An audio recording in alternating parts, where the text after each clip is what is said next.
할렐루야. 하나님 말씀 공부하는 시간이 또 돌아왔습니다. 오늘 2021년 4월 21일 수요일입니다.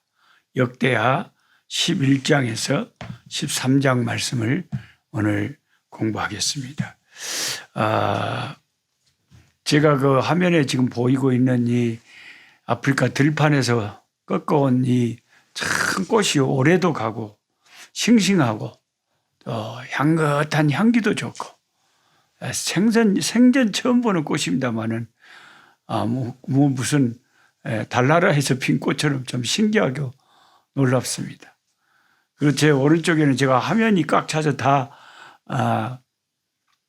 여러분에게 보여드리지는 못합니다만은 이게 무슨 꽃이냐면은 이게 바로 그 어떤 계통이냐면 제가 좋아하는 거시기 말하자면 그 다육이과에 속하는 식물인데 다육이도 이렇게 참 귀한 꽃을 피운다는 것이죠. 생육하고 번성도 잘하지만 꽃도 피면 이렇게 이쁘게 꽃이 핀다는 겁니다. 너무 하나님이 만드신 세상이 너무 신기하고 아름답고 부요합니다. 하나님의 솜씨가 너무 놀랍습니다. 제가 우리 다육이 꽃도 여기 같이 이렇게 두고 보면 좋겠지만은 하도 화면에 꽃이 많은 게 오른쪽 안 보이는 데다 놔두고 저만 보고 하겠습니다. 오늘 그 역대하 말씀의 본문에 보면은 11장에 르호보암이 이제 예루살렘의 솔로몬의 뒤를 이어서 왕이 돼가지고 용사 18만 명을 모아서 북쪽 그 여로보암이 이끄는 그 북쪽 이스라엘과 전쟁을 벌여서 남북 전쟁을 벌여서 나라를 통일시키려고 하는 참 원대한 꿈을 갖고 전쟁터로 18만 명의 군사를 모아서 나갑니다.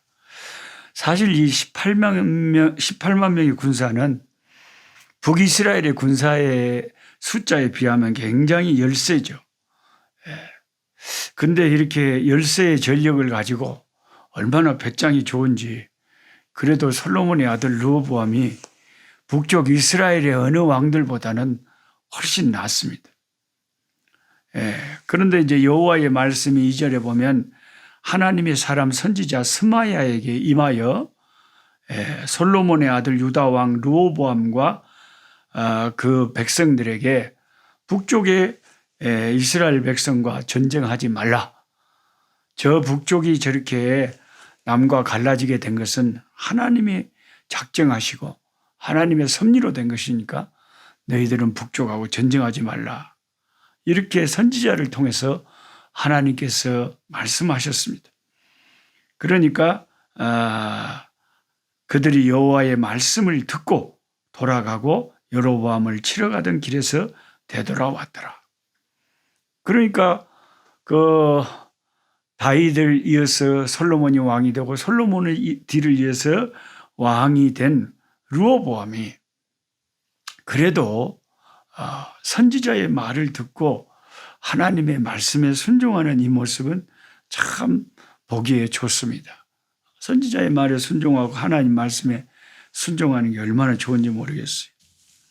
그래서 르호보암의 가족에 대해서 18절부터 좀 나와 있는데 가족 이야기를 할 때 18절에 한국 성경이 되게 어렵게 되어 있습니다.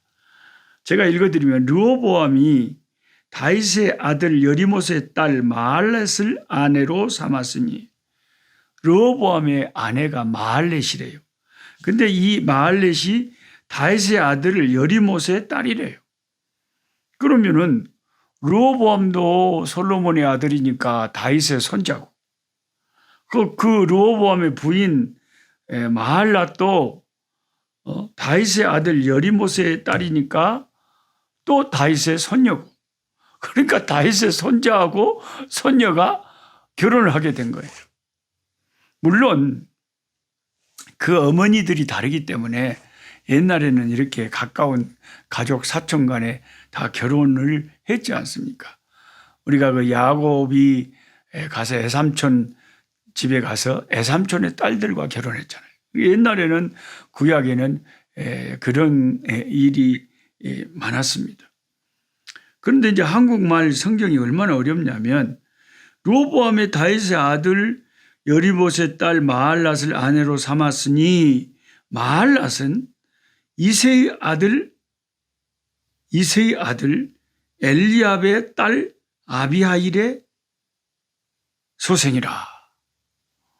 그래서 얼른 한국 사람이지만 한국말로 된 성경을 읽어도 얼른 헷갈릴 수가 있어서 우리가 관광지에 가면 관광 가이드가 필요하듯이 성경을 읽으실 때 혹시 이런 말씀이 도대체 무슨 말인가 헷갈릴까 봐서 제가 좀 가이드를 해드린다면 이 마할랏이라고 하는 르호보암의 그 부인은 아버지가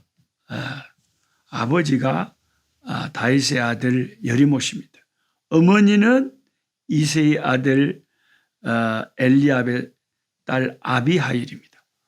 그러니까 아비하일이 엄마고 마할랏의 엄마고 여리못이 마할랏의 아버지입니다.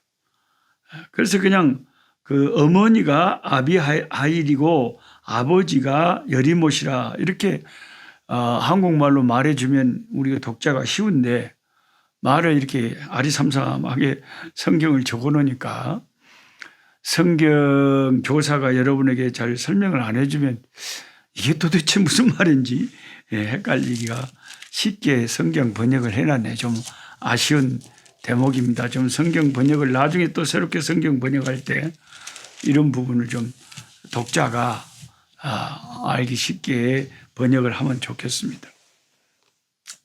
역대하 12장에 가면 참 안타까운 말씀이 금방 좀 르호보암이 스마야 선지자의 말을 듣고 하나님께 순종하고 좀 괜찮다 했더니 자 역대하 12장 1절에 보면 르호보암의 나라가 견고하고 세력이 강해지매 그가 여호와의 율법을 버리니 온 이스라엘이 본받아. 이스라엘 백성들이 하나님의 말씀을 버리는 것을 따라간다. 지도자가 그렇게 중요하다는 거죠. 2절에 그들이 여호와께 범죄한다. 야, 이거 참 안타까운 성경 말씀을 보면서 우리가 안타까움을 많이 느끼는 거죠. 르호보암의 나라가 견고하고 세력이 강해지매 그가 더욱 하나님께 감사하고 하나님을 잘 섬겼더라. 이런 말이 나올 줄 알았더니 어찌 그렇게 엉뚱한 소리가 나온대요. 여호와의 율법을 버려버리고 그리고 이스라엘 백성들이 다 그 왕이 하나님 말씀을 버리는 것을 따라간다. 참 안타까운 성경 구절입니다. 진짜. 하나님 말씀을 읽다 보면 이거 그냥 어째 이런다냐 하는 생각이 들 정도로 안타까울 때가 많아요. 아니 나라가 견고하고 세력이 강해지고 큰 축복이 임하면 더욱 그 복을 주신 하나님을 잘 섬기면 얼마나 좋을까요? 근데 그 성경 기록은 우리가 기대하는 것하고는 정반대로 가는 경우가 많아요. 하나님을 떠나버리고 말씀을 떠나버리고 백성들이 또 방자하게 행한.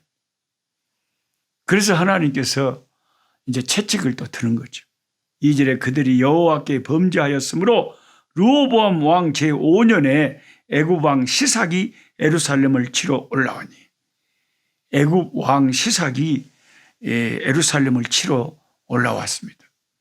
그러니까 하나님을 떠나고 하나님의 말씀을 버리는 순간 이제 또 환란이 닥쳐오는 거죠. 그에게 병거가 1200대요 마병이 6만 명입니다. 애굽은 당시에 마병이 강했어요. 마병이 6만 명, 오메오메. 애굽에서 그와 함께 온 백성 곧 리비아와 숫과 구스 사람이 헤아릴 수 없이 많더라. 아예 그냥 연합군 용병들을 이끌고 와버렸네요. 그럼 완전히 남쪽 유다를 삼킬만 하겠네요.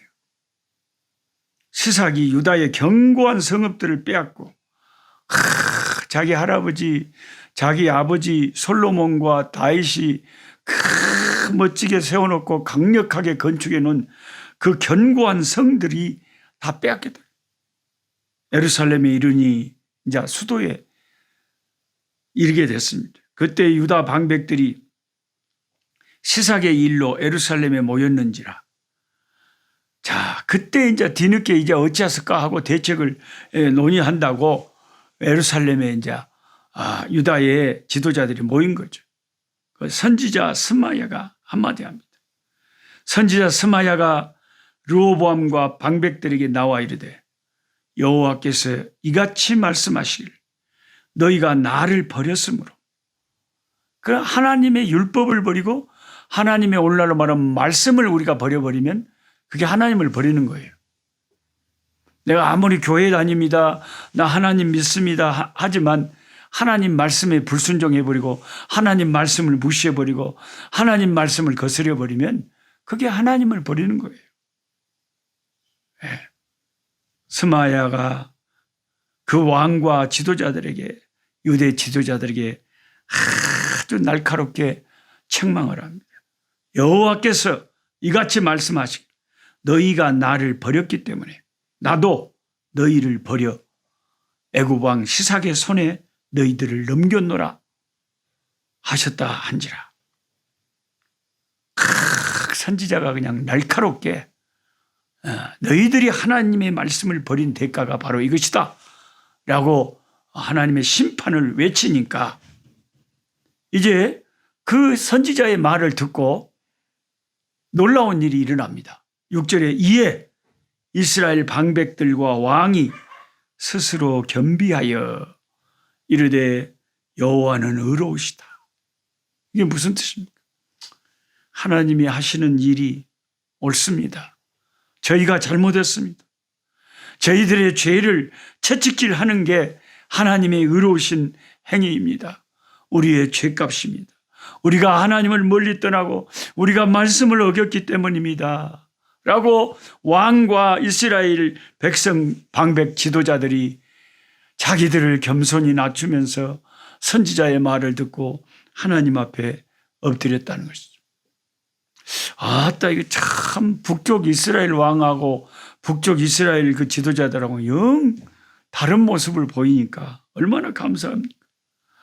우리가 이렇게 교만해져서 때로는 시험 들어서 잘못될 수도 있지만 그러니까 기독교는 한마디로 말하면 회개하라는 거예요. 회개. 가장 첫 번째 예수님이 외친 것도 회개하라는 거죠. 기독교는 회개하는 자에게 항상 소망을 줘요.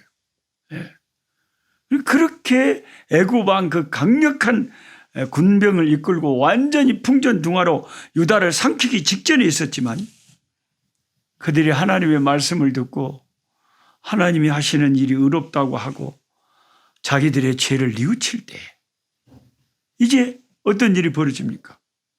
여호와께서 7절에 그들이 스스로 겸비함을 보신지라. 여호와의 말씀이 스마야에게 임하여 이르시되 그들이 스스로 겸비하였으니 내가 멸하지 아니하고 저희를 조금 구원하여 나의 노를 시삭의 손을 통하여 예루살렘에 쏟지 아니하리라. 역대하 12장 7절 말씀을 보면 확실히 우리가 역사를 주장하시는 하나님의 손을 봅니다. 우리가 이런 말씀을 읽으면서 아하, 애굽 왕 시삭이 쳐들어온 것이 하나님으로 말미암아 된 것이었고 또 하나님께서 뜻을 돌이키니까 그들이 유다를 완전히 삼키지 못하도록 또 컨트롤 하시는 이도 하나님이시다. 그러니까 성경에 예수님이 참 놀라운 말씀 하셨잖아요. 하나님의 뜻이 아니면 공중의 새 한 마리도 땅에 떨어지지 않는다. 그렇다면 지금 우리가 맞이하고 있는 이 코로나의 이 고통, 우리나라에 이런 혼돈된 여러 가지 어려운 상황들, 이 모든 일들이 하나님의 뜻이 없이 된 일이 아니라는 거죠. 다 인간들이 너무 타락하고 죄를 짓고 동성애를 하고 인간의 과학과 인간의 그 물질의 문화에 사로잡혀서 교만하니까 바벨탑을 쌓고 사니까 너희들이 똑똑하고 너희들의 과학이 발달했으면 얼마나 발달했나 보자 하고 하나님이 작은 바이러스 하나, 코로나 바이러스 하나, 이거 터져버리니까 온 세계가 그냥 고통 속에서 인간의 과학이 무력하다는 것을 하나님이 보여주시는 거예요. 그러니까 우리 세상에 지금 성경을 통해서도 우리가 읽지만은 이 성경을 통해서 깨달아야 되는 것은 지금 현재 우리에게 적용하는 건데, 지금 현재 일어나는 모든 일도 당시에 애굽 왕 시삭이 유다 르호보암을 쳐들어온 그 일이 하나님으로부터 말미암았듯이 지금 우리들에게 일어나는 모든 일이 다 하나님의 뜻과 섭리 가운데서 일어나는 일이다 하는 것을 우리가 확실히 알게 됩니다. 8절에 그러나 그들이 시삭의 종이 되어 나를 섬기는 것과 세상 나라들을 섬기는 것이 어떠한지 알죠. 하나님 섬기는 게 훨씬 복되고 낫죠. 하나님 섬기고 살면 자기들이 강건하고 복받고 은혜스럽고 평강하고 그래 좋을 건데, 하나님 멀리하니까 이방의 종이 되고 이방인을 섬겨야 돼. 얼마나 힘들겠냐 이 말입니다. 그리고 이제 12장 후반절에 르호보암이 죽고 르호보암의 이제 아들 아비야가 왕이 됩니다. 아비야가 왕이 됩니다. 제가 문자가 하나 떠서 지우겠습니다. 아비야가 왕이 돼요. 그런 이제 아비야가 왕이 됐는데 참 이 아비야가 대단한 왕입니다. 아비야가 역대하 13장에 보면 이제 왕이 돼가지고 그 군사들을 40만 명을 모았어요. 딱 처음에 자기 아버지 르호보암은 18만 명 모아가지고 북쪽하고 싸우려고 했을 때 하나님이 못하게 했는데, 그 아들 아비야는 40만 명의 군사를 모았어요. 그래가지고 이제 3절에 아비야는 싸움에 용감한 군사 40만 명을 택하여 싸움을 준비하고, 북쪽 여로보암은 큰 용사 80만 명을 택하여 그와 대진하니라. 확실히 북쪽 이스라엘이 숫자가 많죠. 더블입니다. 완전히 2배. 북쪽은 80만 명, 남쪽은 40만 명. 근데 40만 명 반쪽밖에 안 되는 이 아비야 왕이 참 대단한 담력을 가진 사람이에요. 북쪽하고 싸워 이길 수 있다. 왜 이길 수 있느냐? 그 근거를 아비야 왕은 역대하 13장을 쭉 읽다 보면 아비야가 그렇게 말하는 거예요.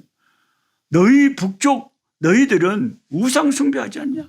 베델의 단을 세우고 우상의 단을 세우고 우상에게 절하고, 그리고 하나님이 세우신 레인과 제사장들 다 갈아치워버리고 너희들 마음대로 아무나 그냥 돈 조금 주면 다 제사장 시켜버리고, 그런 사이비들을 시켜서 우상을 섬기는 북쪽 이스라엘, 너희들이 우리보다 2배나 많다고 해도 우리는 하나님의 능력으로 전쟁에 능하신 여호와의 권능으로 싸워서 너희들과 이길 수 있어.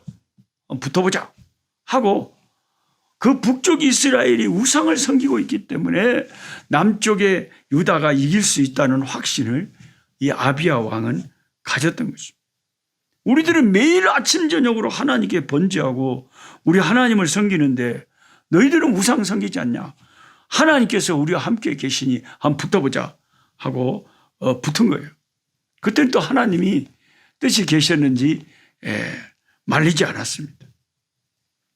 그러고 싸움을 붙었는데 15절에 유다 사람이 소리 지를 때에 하나님이 여로보암과 온 이스라엘을 아비야와 유다 앞에서 치시니, 북쪽 이스라엘을 아비야 왕과 그 남쪽 유다 군대들 앞에서 여호와께서 치셨다고 그랬어요. 싸움은 인간들이 하는데 성경은 꼭 성경 저자는 의도적으로 성령 안에서 그렇게 기록하는 거예요. 여호와께서 쳤다, 북쪽을. 그러니까 모든 우리 인생에 일어나는 흥망성쇠가 다 하나님의 손에 달려 있다는 것입니다. 우리는 성경을 읽으면서 이렇게 믿음이 생기는 거예요. 이 믿음은 하나님의 말씀에서 나고, 하나님의 말씀, 하나님의 말씀을 우리가 가까이 할 때 이렇게 믿음이 생겨. 아하, 모든 인류의 흥망성쇠가 하나님의 손에서 다 결정되는구나. 내 인생의 흥망성쇠도 하나님의 손에서 결정되는구나 하는 걸 알 수가 있습니다. 17절에 보면 아비야와 그의 백성이 크게 무찌르니 이스라엘이 택한 병사들이 죽임을 당하고 북쪽 이스라엘이 죽임을 당하는데 엎드러진 자들이 50만 명이었더라. 와우. 80만 대군에서 50만이 엎드러져 버렸으면 거의 그냥 완전히 그냥 폭망을 합니다. 폭망. 18절에 그때 이스라엘 자손이 항복하고 유다 자손이 이겼으니 이는 그들이 그들의 조상들의 하나님 여호와를 의지하였습니다. 그래 이제 아비야가 완전히 북쪽 이스라엘을 완전히 크게 무찌르는 그런 놀라운 사실을 역대하 13장에 기록하고 있습니다. 참 오늘 말씀이 정말 꿀송이에요. 꿀송이. 하나님께서 주관하신, 하나님이 역사하신, 나보다 2배나 더 강한 적군도 하나님이 함께하는 군대가 이기지 우상 숭배하는 군대가 이기는 게 아니라는 거예요. 그런데 오늘 제가 책에도 적어놨지만은 참 한 가지 더 나누고 싶은 말씀은 제사장들과 레위 사람들이 역대하 11장에 보면 남쪽 유다의 예루살렘 성이 있잖아요. 거기 성전이 있잖아요. 그곳에서 하나님을 제사하고 예배하고 싶어서 남쪽으로 돌아오는 거예요. 13절에 온 이스라엘의 11장 13절입니다. 온 이스라엘 제사장들과 레위 사람들이 그들의 모든 지방에서부터 르호보암 남쪽 왕인 르호보암에 돌아오다. 레위 사람들이 자기들의 마을들과 산업을 떠나서 유다와 예루살렘에 이르렀습니다. 그렇죠. 레위 사람들은 원래 12지파가 나누어질 때 다 12지파에 흩어져서 다 거기서 하나님이 일했잖아요. 근데 이제 나라가 두 동강 나버리니까 성전은 예루살렘에 있는데 자기들은 북쪽 10지파에 다 지금까지 자자손손 조상적부터 계속 거기에서 생업을 이루고 거기에서 뿌리를 내리고 살아왔었는데 그래도 레위인들은 하나님을 섬기는 사람들이라 우리는 예루살렘이 있는 남쪽으로 가겠다는 거죠. 거기서 하나님을 찾고 예배하겠다는 거예요. 이 북쪽의 왕은 완전히 우상성빈이 우리는 여기서 살 수가 없다는 거죠. 11장 13절에 온 이스라엘 제사장들과 레위 사람들이 그들의 모든 지방에서부터 르호보암에게 돌아오되 여로보암이 여러 산당과 순념소 우상과 자기가 만든 송아지 우상을 위하여 친히 제사장들을 세웁니다. 북쪽 여로보암은 이런 짓을 하니까 못 살겠다는 거예요. 이스라엘 모든 지파 중에 마음을 굳게 하여 이스라엘의 하나님 여호와를 찾는 자들이 레위 사람들을 따라 예루살렘에 이르러 그들의 조상들의 하나님 여호와께 제사하고자 한지라. 자, 레위인들이 나는 이제 예루살렘 성전이 있는 남쪽으로 갈 거야 하고 막 움직이니까 북쪽에서 하나님을 사모하고 하나님을 바로 섬기는 사람들이 레위인들을 따라서 남쪽으로 내려왔다. 하나님을 섬겨야겠다는 그 일념 하나로 모든 산업과 마을과 정든 고향 친척을 다 버려버리고 남쪽으로 내려왔다는 것입니다. 그래서 성경에 11장 17절에 그러므로 3년 동안 유다 나라를 도와 솔로몬의 아들 르호보암을 강성하게 하였으니 이는 무리가 3년 동안을 다윗과 솔로몬의 길로 행하였습니다. 그 은혜스러운 사람들이 남쪽에 내려와서 남쪽 왕 르호보암을 도와서 그 나라를 강성하게 하나님 잘 섬기는 사람들이 함께하니까 그 나라가 3년 동안 강성해졌더라 말씀입니다. 남쪽으로 내려온 그 사람들은 자녀 교육을 위해서 교통이 편리해서 그렇게 이사를 한 게 아니고 오직 한 가지 이유, 하나님을 잘 섬겨야 되겠다. 예루살렘 성전이 있는 그곳으로 나는 가야 되겠다 하는 하나님 섬기는 그 신앙 한 가지로 이사를 했다는 거죠. 오늘 우리가 환경이 중요합니다. 우리가 내 신앙의 유익한 길을 따라서 해야지, 이사도 하고 이 인생의 중요한 일들을 해야지, 하나님을 기쁘시게 하고 하나님 섬기는 일을 위해서 따라서 우리 인생을 살아야지. 어떤 사람들은 사업, 돈, 자식, 그런 것을 더 신앙보다 중시해서 움직이는 사람들이 있어요. 그러나 역대하 11장에 그 은혜로운 믿음의 사람들은 신앙의 일념 하나만 가지고 움직였다. 오늘 우리가 이 믿음의 사람들을 보면서 본받고 우리도 그와 같은 인생을 살아야 되겠습니다. 기도하겠습니다. 하나님 아버지 감사합니다.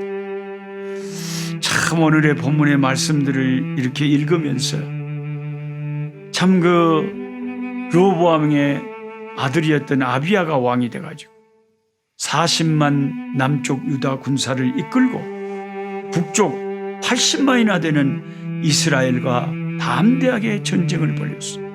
하나님께서 북쪽 이스라엘을 치시니 50만 명이라고 하는 북쪽 이스라엘이 쓰러지는 아버지 기록을 보게 됩니다. 아무리 우리보다 환경이, 아무리 병력이 숫자가 아무리 골리앗처럼 크다 할지라도 하나님이 함께하는 군대가 승리한다는 것을 오늘 말씀이 보여주고 있습니다. 또한 아버지 역대하 11장에 아버지 그때 이 사람들을 따라서 북쪽 이스라엘에 살던 많은 믿음의 사람들이 남쪽으로 이사를 왔습니다. 예루살렘 성전이 있는 하나님을 잘 섬길 수 있는 곳으로 내려왔습니다. 가족, 친척, 정든 마을, 토지, 자기들의 재산을 다 손해보면서 신앙을 위하여 내려왔습니다. 오늘도 그와 같은 사람들을 찾고 계시는 줄 믿습니다. 아버지 그와 같은 자들을 결코 주님 버리지 아니하시고 축복하시고 만배로 갚으시고 채우시는 줄 믿습니다. 믿음으로 사는 우리들 될 수 있도록 오늘 또 이끌어 주시옵소서. 예수님의 이름으로 기도하옵나이다. 아멘. 약한 자 힘주시고 강한 자 바르게 주함자 정택함이 주님의 뜻이라. 해 아래 압박 있는 곳 주 거기 계셔서 그 팔로 막아 주시옵소서.